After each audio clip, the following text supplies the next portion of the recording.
Hello everyone, welcome to another episode of TCC Talk, back today with another video. In today's video, I'm going to be doing an updated version of my Fi deck tech that I did about a week or two ago.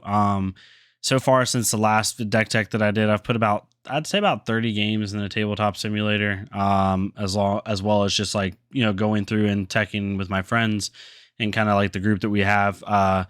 Played against like Icelander, played against Dromai, both test builds. I've played against the Mirror, played against Lexi a little bit, and played against a couple other heroes. But most of all, that was kind of the gist of it. And this is kind of the list that I've came to. Kind of real quick, the baseline thoughts of my list as opposed to my last list is I wanted to go a little bit more higher in power level as far as like the attacks, like turn to turn, or not turn to turn, but card to card, and how much I'm attacking for. What I found is Dromai especially can really stall you out if she's playing properly and force you to have to.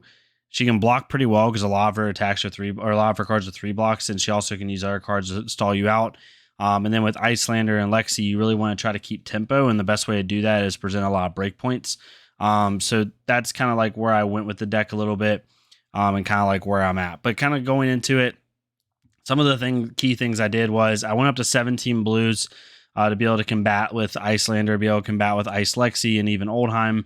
I always want to be able to pitch for Emberblade, so that's kind of where I settled on blue count. And then the other thing that I really did, honestly, was I took a look at like how many 1-cost cards do I have in the deck. And at first it was really hard for me to understand like what number to settle on and why should I settle on that number. And so, I couldn't really settle on like what the right number was. So what I ended up doing was I went back to my Katsu list actually that I did in the PQ season that I placed top 8 with. And I saw like how many 1-cost cards do I have in that deck, right? And then kind of looking at that, like how many 1-cost cards do I have? And then how many 2-cost cards do I have? And then compare that. With my Katsu deck, like the final version of it, I had 13 1-cost cards and then 3 2-cost cards, which were my Surging Strikes. So then I paired that up against this list. And this list for Fi, I have 14 1-cost cards and 3 2-cost. So only one more 1-cost card. And so that's kind of like I knew I was in the right spot because I knew like how that felt with Katsu to have 13 1-cost cards. And so I can somewhat feel that it'll feel the same with Fi with 14 1-cost cards. So hopefully that makes sense, but that's how I kind of came to the numbers that I came to. So looking at it, we'll start with the blues. We're running all 0-cost blues. So Brand with Cinderclaw, Rise from the Ashes, Rising Resentment, Ronin Renegade, and then 2 Lava Vein Loyalty, and then 2 Soul Bead Strikes. We have 15 Draconic blues that are 0-cost, and there were no more 0-cost blues in the kit. So I thought of the best 0-cost blue in my opinion, which is Soul Bead Strike. It's a 3-block blue that attacks for 2 on hit go again. So you can use this and it can be buffed by like Spreading Flames if you don't need to pitch the blue. It can be buffed by other. It's really easily played because it's 0-cost. So, and if you play it like after a Brand with Cinderclaw, then it becomes Draconic and stuff like that. So that's where I came at the blues. The core of the deck is a lot of go again, right? With Brand of Cinderclaw. I have Flameclaw Awakening in here as kind of a staple, right? Cinder Erase Face should be in the sideboard. Kind of looking at the deck as a whole and kind of like where I wanted to take it. And Thal should be in the sideboard. Sorry about that. Looking at the deck and kind of where I want to take it, I looked at like the core go against first. Brand with Cinderclaw was one. Engulfing Flame Wave. I have this in, and you can look at my notes so far. I'm keeping this in any mid-range or aggro matchup. So against Briar, against Dash, against Katsu, against Fi, like the Mirror, against anything that's not Oldheim, Icelander, or Lexi, I'm keeping this in. Like if you can't tax my hand, I want to have this in. But if you can tax my hand, then this becomes a little bit more of a liability. Flameclaw Awakening is pretty standard, right? Go get more Phoenix Flames. The other go again is Rising Resentment. Really good card, right? Play us on Chainlink 2 and you can banish any 1-cost and play it for free that turn. Ronin Renegade's a solid card, right? Soaring Strike, like I talked about in my last video, if you want to go check it out, I think it's the best attack that Fi has at a like normal turn-to-turn level because it gives your Rupture cards go again if it hits. And then Spreading Flames. This was the kind of decision maker I had. I had Spreading Flames as a situational card in my last video, and I understand that. But I basically had to pick between this and Mounting Anger. And kind of really going through the card and like what it's good for, I figured that getting 2+1 buffs with Spreading Flames at a worse might be better than just the 1+1 buff from that Mounting Anger is going to give you. And you can buff your Phoenix Flames. Like, this is really good on Stubby's turn. So, I ended up just switching out for Mounting Anger because I figured it was best. And that's kind of where I was at. For non-attack actions, right, that's the next section. We're running 8 Rise from the Ashes. This card is amazing. Like, it's just so good in Vi. So good. Because you can treat this as 2 different things. One, all of these cards essentially are Phoenix Flames. That's the way I look at it, right? The red is a 3-power Phoenix Flame. The yellow is a 2-power Phoenix Flame. And the blue is a 1-power Phoenix Flame. That's the way I look at it. And then on the other side, if you don't want to use it to buff the Phoenix Flame that you're going to go get, you can use this to buff an attack, right? You buff something like a Spraying Flames for 6, or you buff a Soaring Strike for 7. You can even buff an Engulfing Flame Wave, which I've done before, for 8, right? Coming in for 8. It's just such a good card, and it's such a driver to the deck, and it causes the card to have so much gas, because when you have 8 of this card, without this card, most of your turns is like, okay, most turns I'm going to play 1 Phoenix Flame with Fi's ability, and then some turns I'll get lucky with like Flame Call Awakening and play 2 Phoenix Flames, right? When you have this card, and with Flame Call Awakening and with Fi's ability, now all of a sudden, like, your normal turn, you play 2 Phoenix Flames, and then once they're engraved, and then a great turn, you're going to play 3 Phoenix Flames. It helps turn on Phoenix Form. It helps turn on Rise Up when it's in the deck. Helps turn on Tome of Firebrand a lot easier. Just such a good card. I think it's pivotal to Fi, and I think if you don't include minimum 6 of these in your deck, like, you're just disservicing your deck. I have 2 yellows in there. You don't have to run the TOs. I just like having an 8 of, but if you only, I think it's a minimum 6 of in this deck. For the other non-attacks, right, it's an instant, but we're running 2 Tome of Firebrands. When I first started using this card, I was like, man, this is going to be hard to get off. But the more I've used it, the more I've realized that this card actually is not hard to get off at all. It's actually pretty easy, to be honest, especially when you have Rise from the Ashes and you can get to that 4th Chain Link really easily. It's just really good. And I usually get it off. Then the finals to round out the non-attacks. We have Uprising. I run 2 of these. I just like this card. I like the fact that it buffs my Emberblade.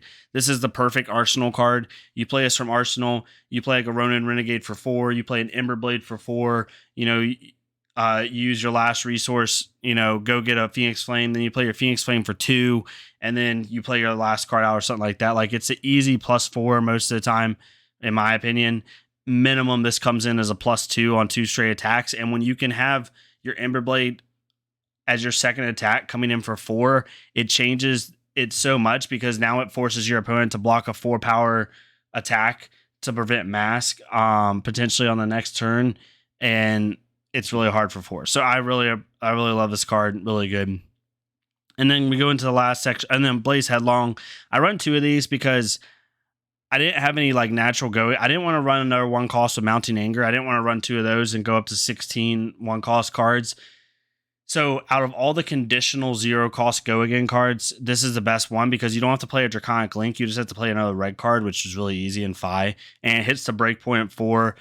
This card isn't that bad to get off. I don't think so far in my testing I've had a turn where I had more than 3 cards where I couldn't get this off.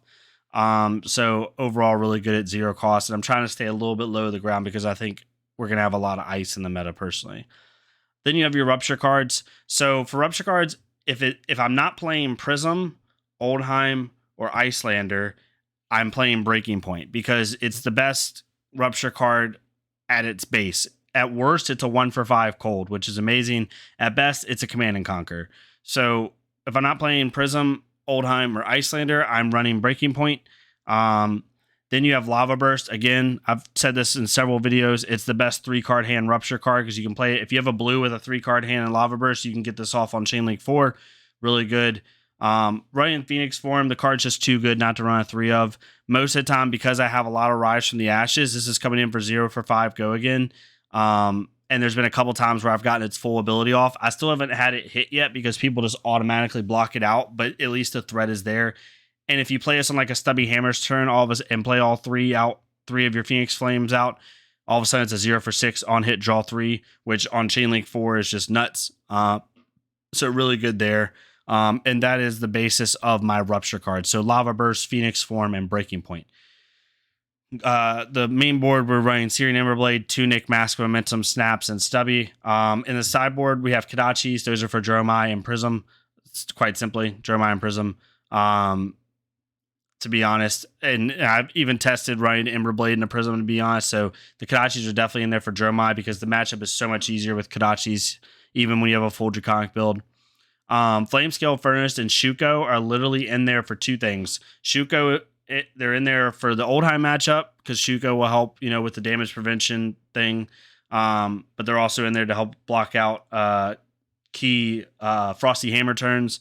They're in the Bravo matchup to help block out that you won't be able to block out Crippling Crush's Crush effect, but you will be able to, unless you use Mask, but you will be able to block out a good amount of his other Crush effects, at least enough to where the Crush effect isn't in play.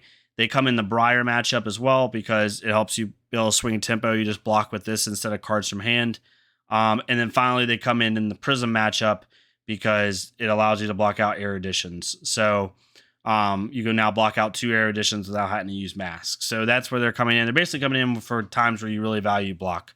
The one Liquefy, that's coming in against Iyslander and coming in against Oldheim. The Null Rune is obviously coming against Iyslander and Kano. And then you have Erase Face and Thaw. You can look at my notes, but basically Erase Face comes in for people who value their talent, like Iyslander, like Lexi. Iyslander and Lexi, if this hits, they cannot fuse. Pretty nice, right? It's good against Briar because she can't pitch an Earth card for Channel Mount Heroic because it won't be seen as an Earth card. And it's really good against Prism because she can't give her Auras Go Again or her Illusionist Go Again, right? So it's really good against that. The Thaws are coming in against Ice, pretty standard, right? And these are always coming in for Engulfing Flame Wave, so we don't lose or we don't gain too much cost in our deck, right? And then finally, we have Rise Up. This is coming in for Breaking Point. Anytime we're playing a hero that can manipulate their arsenal, like Prism, Iyslander, and Oldheim, Breaking Point's effect's not going to be as useful, so we might as well just come with the 1-for-5 Dominate minimum, right? If not 1-for-7 Dominate, which is really nice, especially against like Oldheim and stuff, hopefully to finish games. So those are coming in against heroes that can manipulate their arsenal really well, but that's the basis of that. So I'm really confident in the list so far. I haven't had any cards that feel bad. I think I'm doing pretty good with it.